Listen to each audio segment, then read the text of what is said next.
So we were reading about when the Jewish people were exiled into Babylon, and my friend's mother had a very interesting point.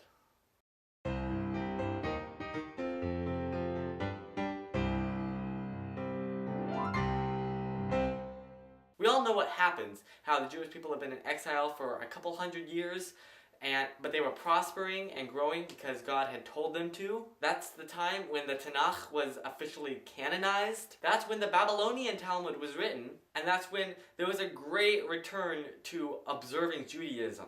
And we were wondering why that is. Why is there almost always a studious observance of Torah following an exile? Now, when you're surrounded by another nation, you basically have three options. This is 6. I meant 3. To resist any form of that culture, to completely assimilate into that culture, or to adapt certain parts of that culture.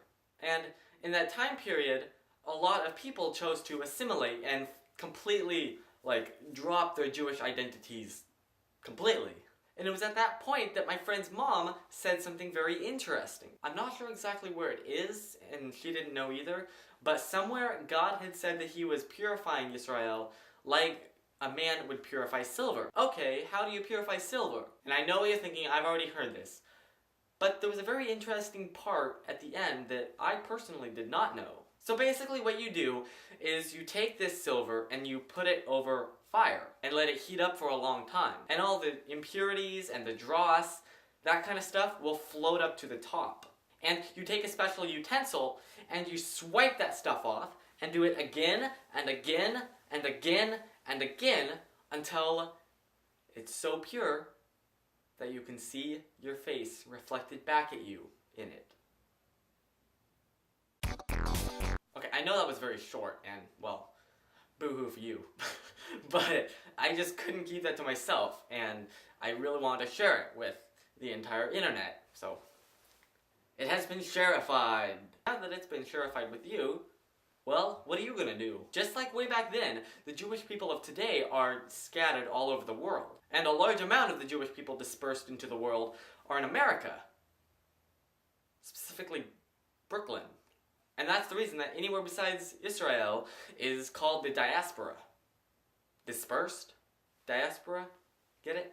And it really made me think of which I should do, and well, hopefully it'll make you think which you should do. Resist, assimilate, adapt. Some people have chosen to resist. The Chadre, the ultra-Orthodox. And some have chosen to assimilate. Basically reform. And some have chosen to adapt. Well, conservative Judaism.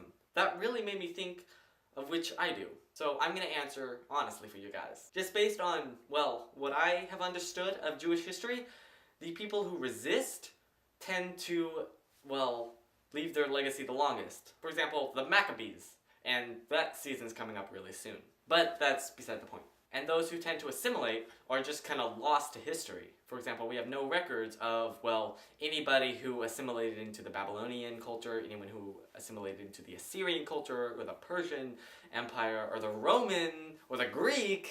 And me personally, I generally try and adapt. So for example, I'm using YouTube to give these messages to y'all, and that's a very goyish thing.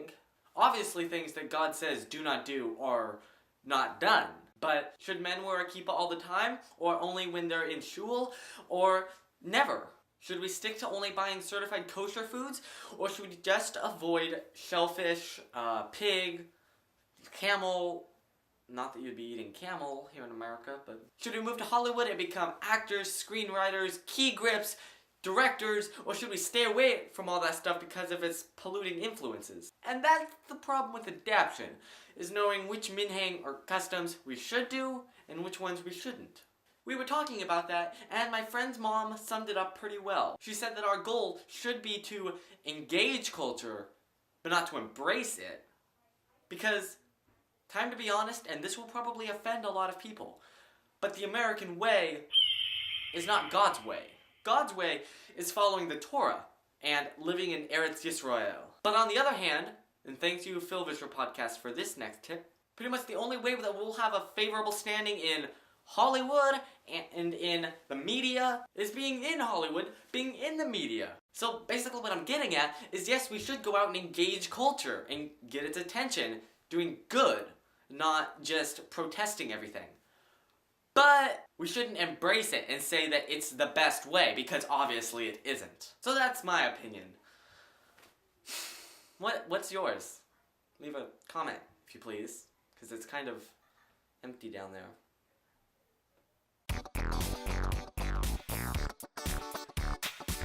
Okay, I have one more Jewish parody of a popular secular song for you guys. It's by Aish.com, and it's called Get Clarity. It's again about Rosh Hashanah. Sorry, Aish.com is really good at, good Rosh Hashanah songs.